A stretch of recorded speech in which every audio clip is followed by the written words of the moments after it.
Hello everyone. Welcome to the new lesson of accounting for partnership and corporation. So we are done with the partnership. Now we will start for the corporation.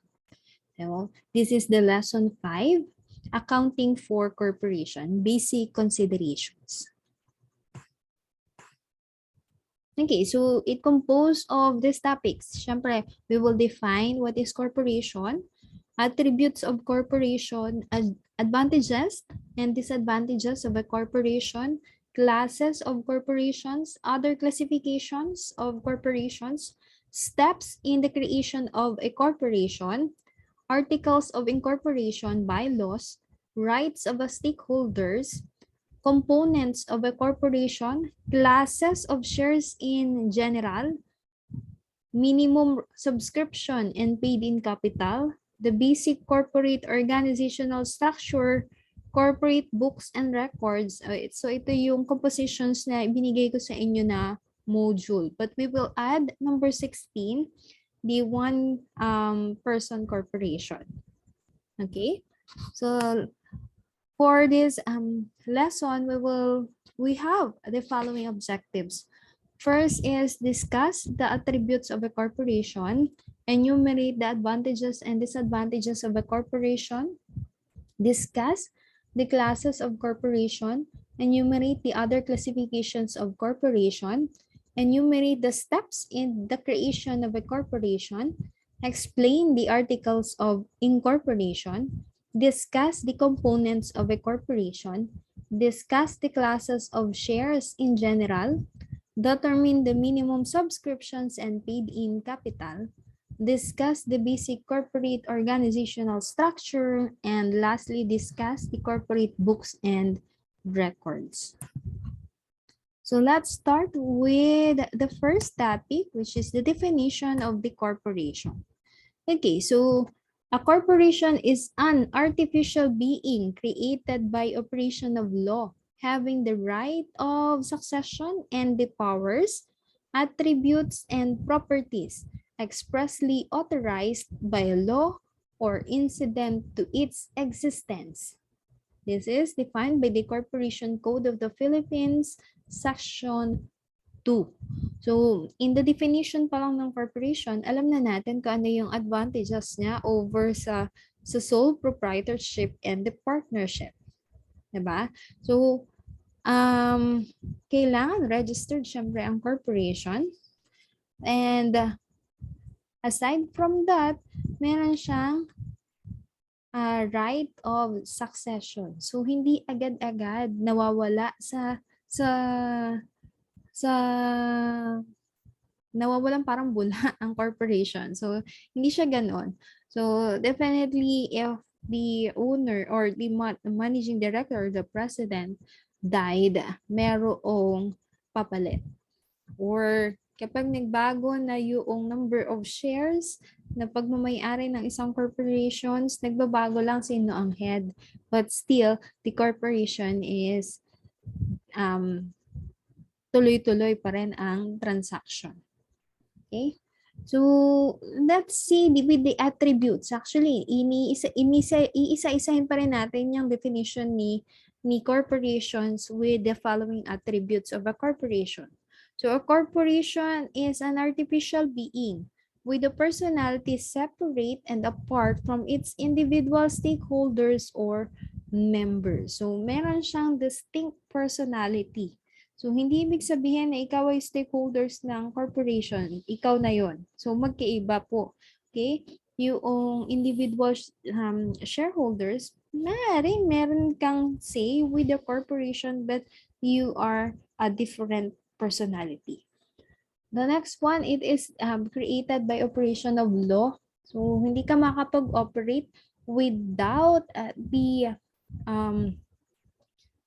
approval of or registering your corporation. So it cannot come to existence by mere agreement of the parties as in case of the partnership. So corporation requires special authority or grant from the state either by a special incorporation law that directly creates the corporation or by means of a general corporation law. Yeah, so kailangan sundin natin yung nasa Corporation Code of the Philippines. The third one, it enjoys the right of succession. Yun, hindi nga siya agad-agad mawawala. A corporation has the capacity of continued existence regardless of the death, withdrawal, insolvency, or incapacity of the individual stakeholders or members. The transfer of ownership of shares of stocks does not dissolve the corporation.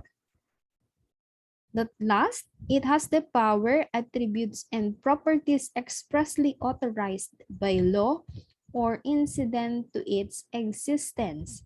So for example, an investment by a transportation company in an insurance corporation designed to reduce insurance costs may be interpreted as an act which is reasonably requisite and necessary to carry out the business of land transportation. It is because insurance costs form part of the legitimate expenses of a transportation operator. Okay? So that is the attributes of a corporation. So what are the advantages of a corporation? First, the corporation has the legal capacity to act as a legal entity. Second, shareholders have limited liability. It has continuity of existence. Shares of stock can be transferred without the consent of the other shareholders. Its management is centralized in the board of directors. Shareholders are not general agent of the business, and greater ability to acquire funds. For the disadvantages of a corporation is relatively complicated information and management. There is greater degree of government control and supervision. It requires a relatively high cost of formation and operation. It is subject to a higher taxation than other forms of business organizations. Minority shareholders are subservient to the wishes of the majority. In large corporations, management and control have been separated from ownership, and transferability of shares permits the uniting of incompatible and conflicting elements in one venture. Let's go to the classes of the corporation. So meron two major classification of the corporation. First is a stock corporation and the other one is the non-stock corporation. Siyempre, when we say stock corporation, corporations which have share capital dividend into shares and authorized to distribute to the holders of such shares dividends or allotment of the surplus profits on the basis of the shares held. So meaning these corporations legally they are allowed to sell a portion of the corporations through stocks, while the non-stock corporation is one where no part of its income is distributable as dividends to its members, trustees, or officers. So any profit that a non-stock corporation may obtain as an incident to its operation shall, whenever necessary or proper, be used for the furtherance of the purpose or purposes for which the corporation was organized. So the non-stock corporations may be formed or organized for charitable, religious, educational, professional, cultural, recreational, fraternal, literary, scientific, social civic services, or similar purposes. So hindi sila nagbebenta ng stocks, o hindi sila nagdistribute of the share of stocks to any of its members. Other classifications of the corporation, we have according to the number of persons. So, dati kasi, corporation aggregate, meaning our corporation consists of more than one corporator. But we also have the corporation sole, or a special form of corporation usually associated with the clergy. It is a corporation which consists of only one member or corporator and his successors, such as a bishop. Okay? I included in this lesson yung one-person corporation. Okay? Discuss din natin siya. That is the new for the corporation kasi. Okay? And hindi rin siya included dun sa module. So please take note of one corporation, one-person corporation. We also have according to the nationality, domestic corporation and foreign corporation. Siyempre kapag domestic, it was organized under the Philippine law. Kapag foreign naman, organized under the foreign laws. Okay? So according to whether for public or private purpose. So we have the public corporation and the private corporation. The public corporation are corporation formed or organized for the government of a public portion of states. Mga corporations under the provinces, cities, municipalities, and barangays. Okay, so we have a private corporations, corporation created for private aim, benefits, or purpose. According to whether for charitable purpose or not, we have ecclesiastical corporation, eleemosynary corporation, and civil corporation. Pag ecclesiastical corporation, those organized for religious purposes. Eleemosynary corporation, those established for public charity. And the civil corporation, those established for business or profit. We also have, according to legal right, to corporate existence, the de jure corporation and de facto corporation. This is also the same with the partnership, the de jure and de facto.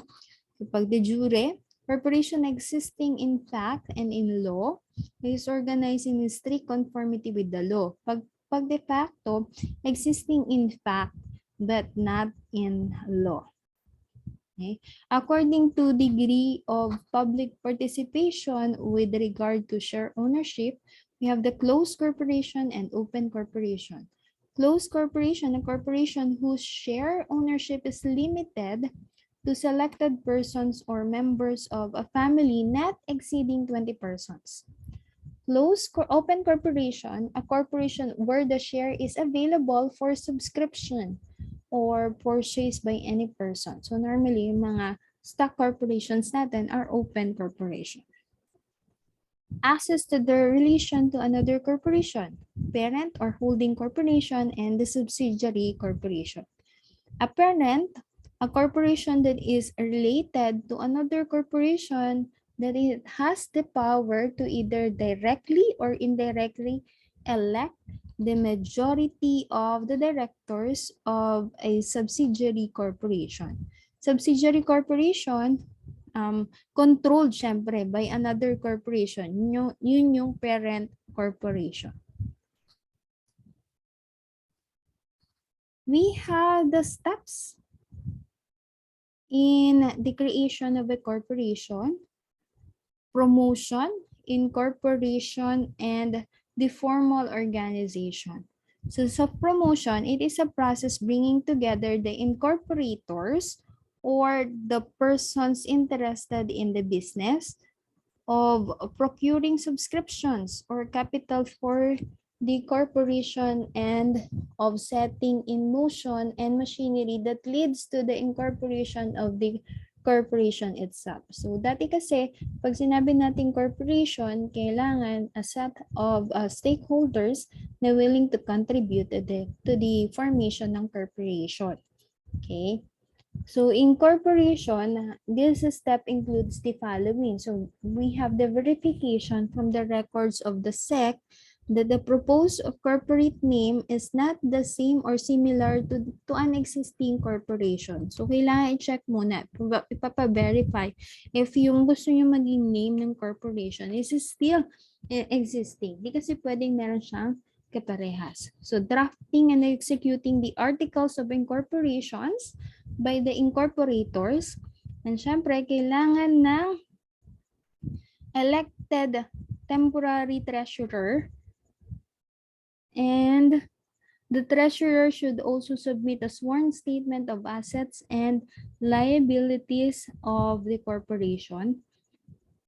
Kailangan mag-deposit ng treasurer of the cash paid for the shares subscribed. Meron kasing minimum subscription, which is i-discuss natin on the later part. Okay? So, kailangan mag-fill out ng articles of incorporation sa SEC together with the treasurer's affidavit, statement of financial position, certificate of bank deposit, and certificate as to the name of the corporation. So, payment of the filing and publication fees, and then the issuance of SEC of the certificate of incorporation. And I think pinamadali na yung process of the SEC registration kasi meron na silang online processing, which is dun sa online, pwede mo nang i-verify yung names ng corporations, and then pwede ka na rin magbayad through online. Okay, then the formal organization and commencement ng business operation. So formal organization requires the adoption of bylaws and the election of the board of directors and of the administrative officers. So actually, yung mga yun dapat included siya sa articles of incorporation and the bylaws. Which is, we have the sample. So ito yung sample ng SEC registration. Ito yung binibigay ng SEC na katibayan na registered na yung corporation sa kanila. And then if stock corporations yan, dapat included yung number of shares na pwedeng ibenta ng corporations. But this is actually can be amended kung gusto nilang pataasan pa yung number of shares na allowed for them to sell. The next is the articles of incorporation. So, yan yung example ng articles of incorporation and yung details na included. Okay? So, dapat pirmado syempre ng lahat ng incorporators ng corporation. So, naandyan yung name of the corporation, which is ito, ang sample dito is the Sound Recording Rights Society Incorporated. So, yung specific purpose ng bakit nag-form ng organization. Yung kung saan din kailangan nung address para maging legit yung corporation, kailangan ng a place, yung principal place of the business.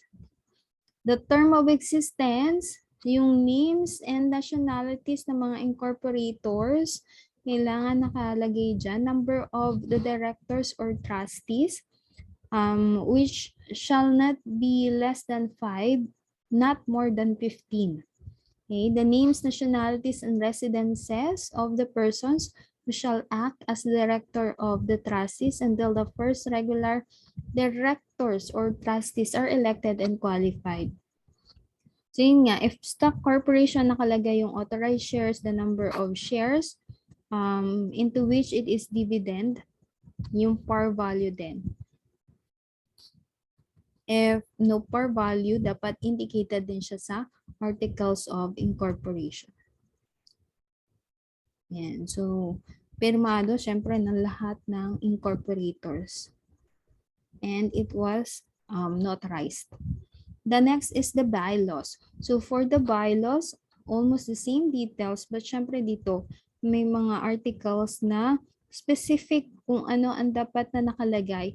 So, for the Article 1, syempre yung office, yung name ng organizations, yung office, saan yung address.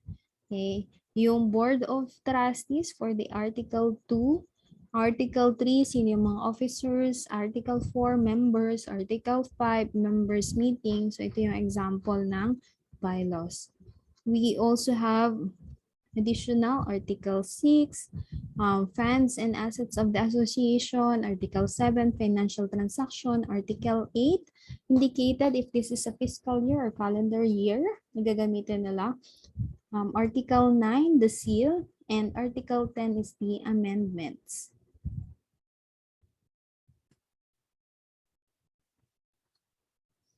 The next one is the rights of shareholders.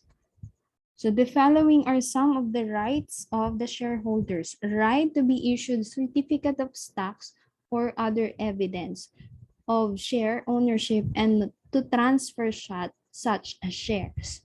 So, kailangan kasi ang corporations when they are stock corporations, pag nag-i-issue sila ng certificate of stocks, yan, regularly yan sa lahat ng shareholders. Siyempre, with distinct shareholder number. The right to attend and vote in person or by proxy at the shareholders meeting.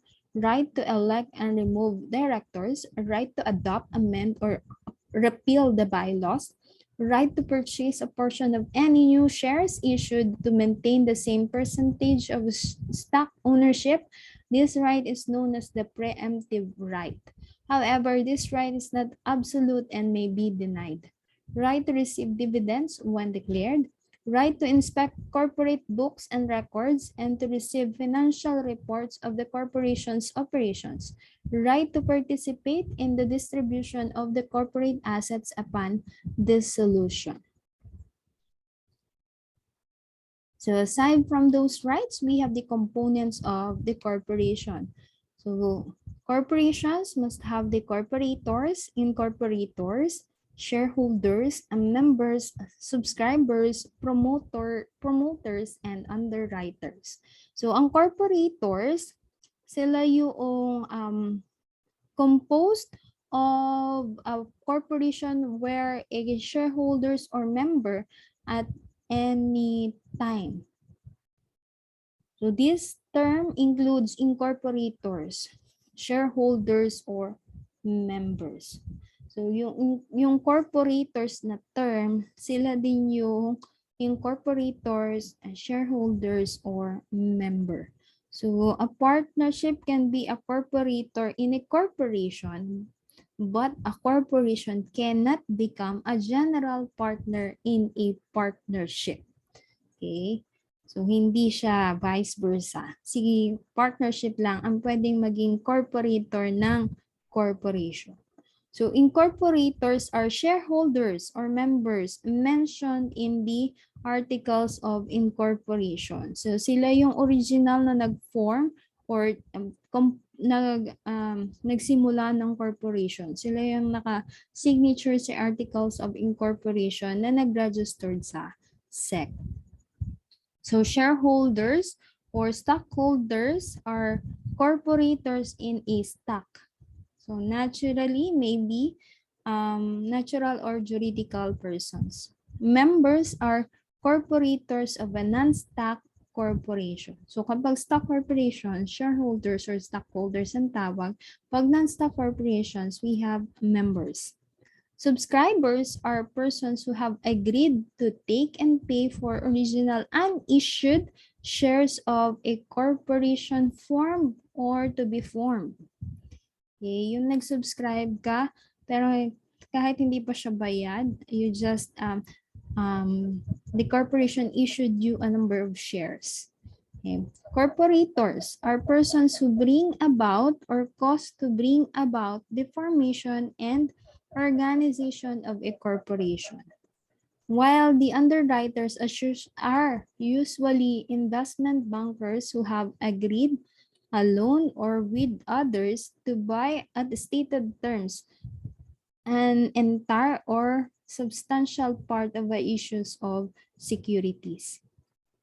So guaranteed the sale of an issue by agreement to buy from the issuing corporation any unsold portion at a stated price, agreed to use his best effort to market all or part of an issue, offered for sale shares he has purchased from a controlling stockholders. So, usually mga banks po yan, mga financial institutions, yung mga underwriters natin.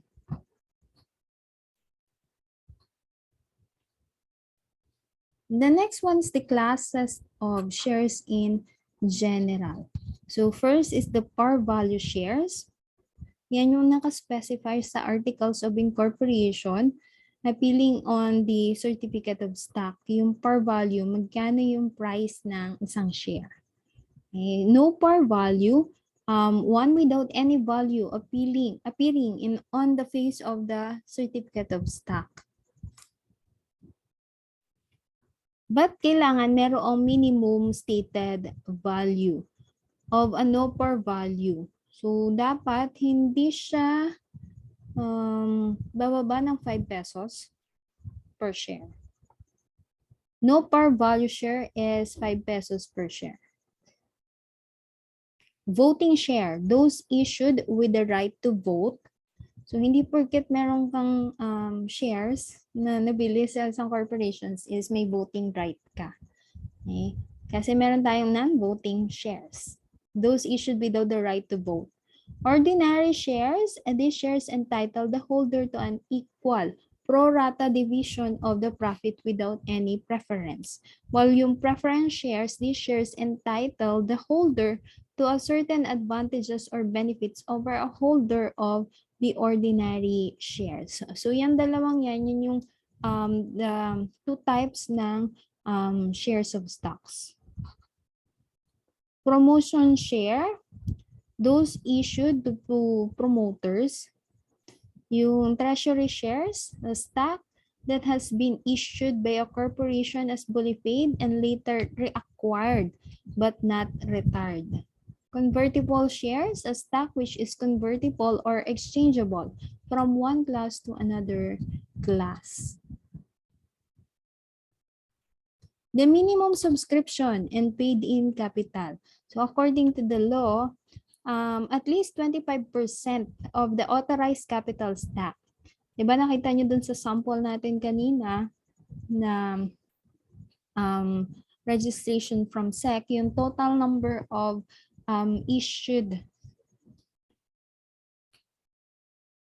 total number of authorized capital stock.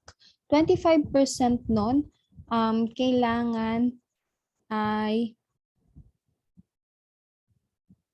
authorized. At least 25% of the authorized capital stock as is stated in the Articles of Incorporation must be subscribed. Okay? So, dapat na-subscribe siya. And then from that subscription, 25% nun ang dapat bayad or paid. In no case shall the paid-in capital be less than 5,000 pesos. Okay? So, yung babayaran, hindi dapat bababa ng 5,000 pesos. But it doesn't mean na hindi pwedeng tumaas sa 25, no? That is the minimum subscription, 25%. Example, if meron tayong 1 million na authorized capital stock, magkano ang dapat na subscribe? So, 25% ng 1 million. So, magkano yung 25% ng 1 million? 25.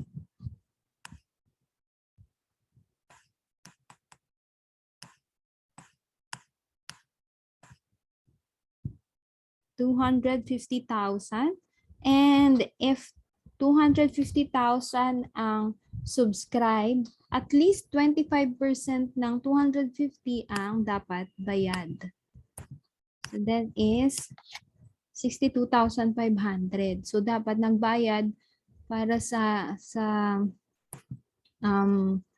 requirement, mandatory requirement ng SEC para makapag-register ka ng corporation, 62,500 ang dapat bayad mo doon sa subscription. Okay?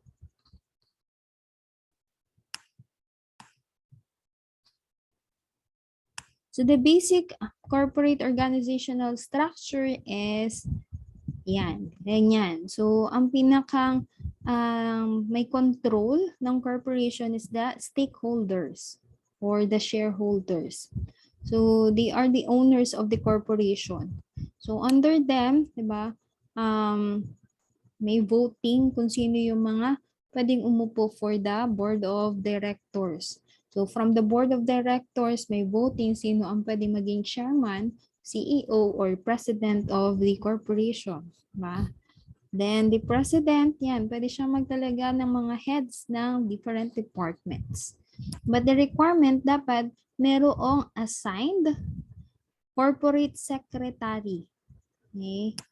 So, dapat included yan, si corporate secretary. The next one is we have the corporate books and records.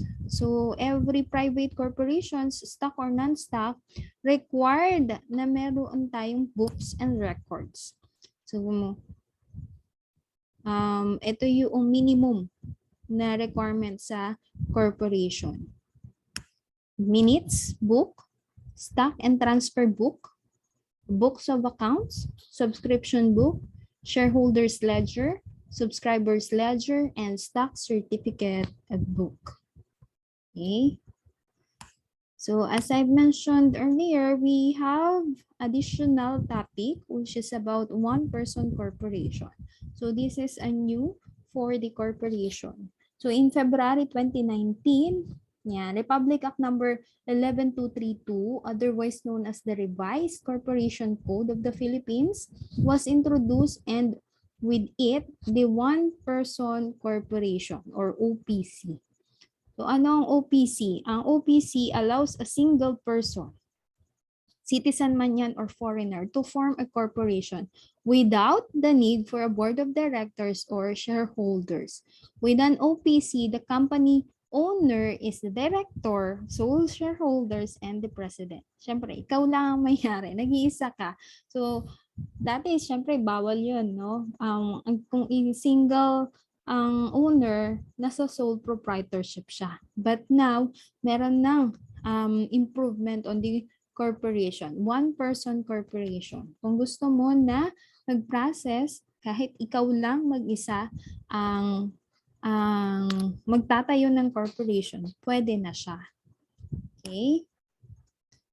So, anong benefits nun? Ang single stockholders liability is limited to the extent of their assets. Di ba kasi ang isa sa benefits or advantages ng corporation is a limited liability. And ang sole proprietorship, wala nun. Diba? But ang sole proprietorship, mas madali naman siyang itayo or less yung requirements na kailangan to register a sole proprietorship. Yun nga lang, unlimited yung liability mo. But with one-person corporation, pinagtagpo siya in the middle. So, a corporation na merong additional mga requirements para i-register, but the single stockholders, yung liability niya is limited to the extent of their assets. Ba? So, combining the best of words between sole proprietorship and the limited liability company. An OPC company name will have the suffix OPC, either below or at the end of its corporate name. OPC does not need a minimum capital stock except where specified by law. This extends to foreigners looking to set up an OPC in the Philippines. As long as laws and regulations are met, there should not be any minimum capital stock requirements. So an OPC also will not need to pay up a portion of any capital stock kasi hindi nga siya nag-i-issue ng capital stock requirement. So, wala din siyang babayaran ng capital stock at the time of incorporation. Except, syempre, specified by law. Kasi stock corporation din to. Okay? So, an OPC does not need to appoint some administrative staff kasi nag-iisa lang siya. But, kailangan ng corporate secretary 15 days within 15 days from the date of incorporation, dapat may ma-appoint siyang corporate secretary and also the corporate treasurer. Okay? So a nominee and alternate nominee to take over the management. Dahil ang isa sa advantage ng corporation is the right of succession. So kung ikaw lang ang mayari, ikaw lang nagtayo ng corporation, kailangan meron kang nominee in case na may mangyari for the owner, then merong magte-take over ng corporation. Okay? So that ends my lecture for the accounting for corporation. But wait, at this point, I'll giving a quiz. So magpo-post ako sa Google Classroom ng portion kung saan nyo i-upload yung answers nyo for this quiz. So make sure you have a pen and paper where you will write the answers for these questions. Okay. So wait, post ko muna. So make sure you have a pen and paper, clean paper to write the answers for this quiz. So it is just a true or false. So write the word true if the statement is correct and false if not. So for the clean paper, make sure you have your name, year, course year and section, and the date. Okay. So let's start with number 1. Number 1, a partnership can be a corporation in a corporation. A partnership can be a corporator in a corporation. 2, all incorporators, if they continue to be shareholders, are corporators of a corporation. All incorporators, if they continue to be shareholders, are corporators of a corporation. 3, a corporation or a partnership can be an incorporator but not a corporator. A corporation or a partnership can be an incorporator but not a corporator. 4, a corporation has continuity of existence which permits the business to continue regardless of changes in ownership or the death of a shareholders. 4, a corporation has continuity of existence, which permits the business to continue regardless of changes in ownership or the death of a shareholders. 5, no par value shares may not be issued without being fully paid. No par value shares may not be issued without being fully paid.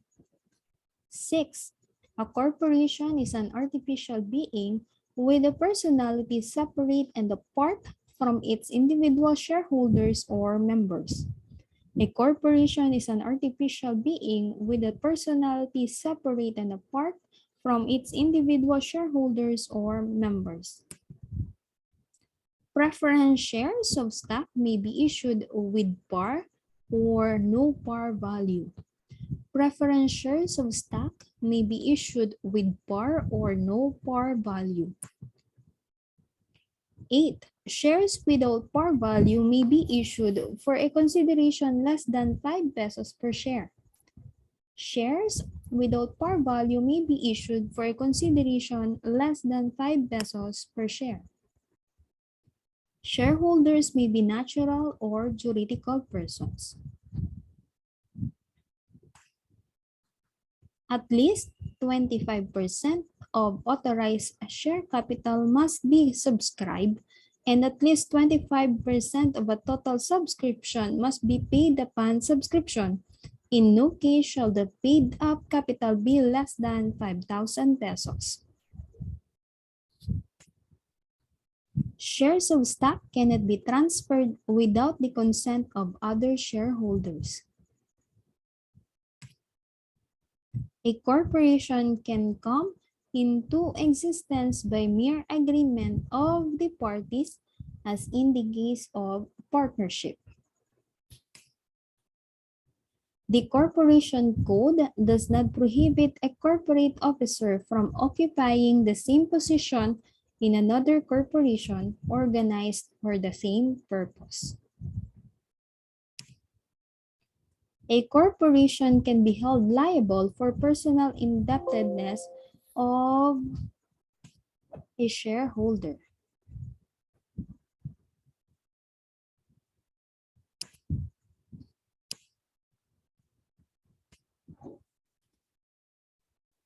Eleemosynary corporations are those organized for religious purposes. The board of directors is responsible for the formulation and implementation of the overall policies of the corporation. Each of the incorporators of a stock corporation must own or be a subscriber of at least two shares of the share capital of the corporation.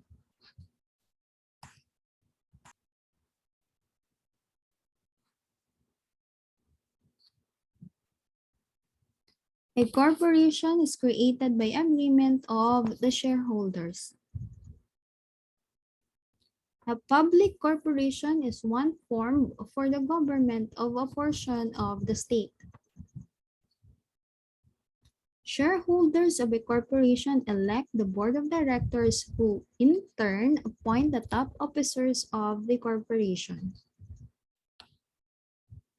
When ordinary shares are sold for a price higher than a par value, the ordinary shares account is created and is credited only for the par value of the shares sold. Preference shares is considered the residual equity of a corporation. A certificate of stock is written acknowledgement by the corporation of an interest of a shareholder in the corporate property and franchise. Treasury shares are shares that are issued but not outstanding. And lastly, the number of authorized shares should always equal or exceed the number of outstanding shares.